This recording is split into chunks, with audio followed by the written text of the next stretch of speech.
चल करके कलयुग में इंसान का उद्धार हो, कल्याण हो। बोले मतलब नारद ने कहा है तुम ऐसा करो, श्रीमद् भागवत महापुराण की रचना करो, जिसके सुनने से इंसान का कल्याण होगा। व्यास कहने लगे अकेले लिखने में तो बहुत समय लगेगा, क्या करना चाहिए? तो एक जगह तो ये प्रमाण मिला है कि नारद ने कहा है ये भागवत लिखवाने के लिए तुम गणेश जी के पास में जाओ और गणेश से सहायता मांगो। व्यास जी गणेश जी के पास में गए और कहने लगे हम तुम्हारे से सहायता लेने के लिए आए हैं। बोले क्या? व्यास कहने लगे गणेश हम भागवत महापुराण की रचना करना चाहते हैं और आपके द्वारा लिखवाना चाहते हैं। गणेश जी ने कहा हमें मंजूर है, लेकिन हमारी एक शर्त है। बोले क्या? शर्त हमारी ये है कि हमारी कलम रुकनी नहीं चाहिए। बोले ठीक है हमें मंजूर है, लेकिन एक शर्त हमारी भी है। बोले क्या? हमारी शर्त ये है तुम्हारी कलम बंद नहीं होगी और हम जो भी श्लोक लिखे बोले उसका अर्थ आप विस्तार से लिखना है। तो बताया गया है कि व्यास जी बोलते हैं और गणेश जी लिखते हैं, और एक श्लोक का अर्थ विस्तार से जब तक गणेश जी लिख पाते थे और तब तक व्यास दूसरा श्लोक बना करके तैयार कर देते थे। ना वो बोलने से बंद हुए और ना गणेश की कलम बंद हुई, भागवत महापुराण की रचना हो गई। लेकिन दूसरी जगह ये बताया है, लिखा भी है कि भागवत महापुराण के जो रचयिता है वो अलग है, भागवत महापुराण के लेखक अलग है। भागवत महापुराण के जो रचयिता है वो जैमिनी जी महाराज है। जैमिनी जी महाराज देखो हर पुस्तक के लेखक अलग होते हैं। बेशक व्यास जी के द्वारा ये रचित है भागवत महापुराण, लेकिन इसके लिखने वाले जैमिनी जी महाराज हैं, उनके द्वारा ये भागवत लिखी गई है। और भागवत के प्रवक्ता श्री सुखदेव जी महाराज सर्वप्रथम क्या लिखवाया था? ओम सच्चिदानंद रूपाय विश्वोत्पत्त्यादि हेतवे तापत्राय विनाशाय श्री कृष्णाय वयम् नमः। हे सच्चिदानंद स्वरूप भगवान, दीन दुखियों की रक्षा करने वाले, हम आपके चरणों में कोटि कोटि प्रणाम करता हूँ। फिर दोबारा से जो लिखा गया है उस कथा का मोड़ थोड़ा महाभारत की ओर बना दिया गया, महाभारत की ओर। व्यास जी ने लिखवाया है कि महाभारत के युद्ध में 18 दिन में 18 अक्षौणी सेना मारी गई। एक बात बताएं बच्चे, महाभारत का युद्ध एक ऐसा युद्ध हुआ जो आज तक किसी युग में महाभारत जैसा युद्ध नहीं हुआ, और शायद उम्मीद भी है हो भी नहीं सकता है।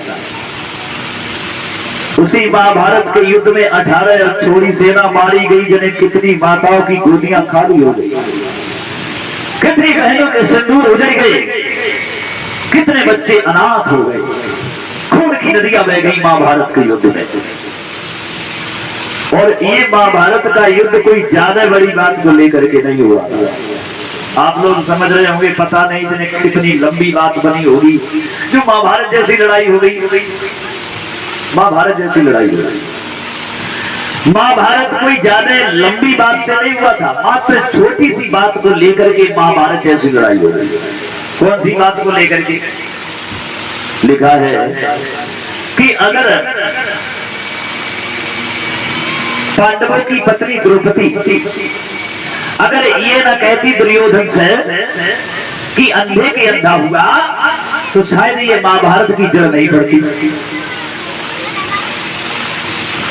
विश्वकर्मा के द्वारा एक ऐसा महल का निर्माण करवाया गया था कि उस महल में जब जाते थे तो जल की जगह थल दिखाई देता था और थल की जगह जल दिखाई देता था। दुर्योधन उसी महल की ओर जब बढ़ा है और प्रवेश किया है तो जल की जगह थल और थल की जगह जल देख करके वो गिर जाता है और फिर उठ के चलने लगता है, फिर गिर जाता है। और द्रौपदी हटा पे खड़ी थी और द्रौपदी की नजर पहुंच गई दुर्योधन की ओर, तो द्रौपदी की हंसी निकल गई।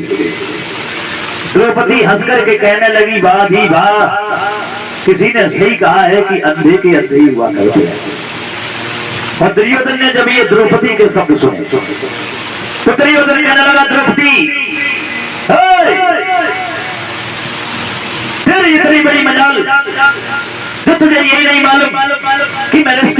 जेठ लगता हूँ, जेठ, और तू हमारे अपमान भरे शब्द कह करके मेरा अपमान कर रही है और ये कह रही है कि अंधे के अंधे हुआ करते हैं।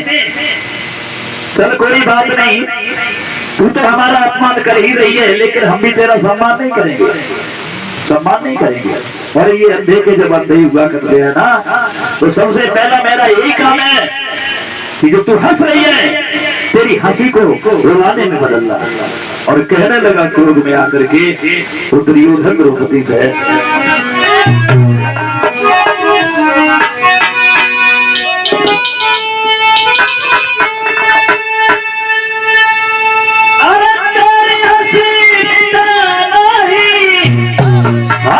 सबसे पहला काम मेरा और सभा में नंगो नहीं करो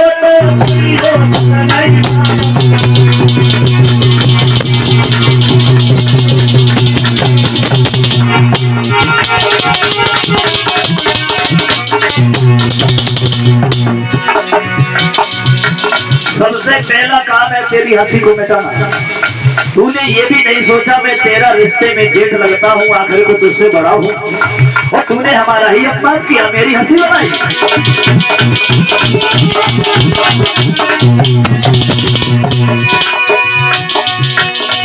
अरे तेरी हंसी मिटाना ही सबसे पहला काम मेरा, अरे सभा में नंगो नहीं करो तो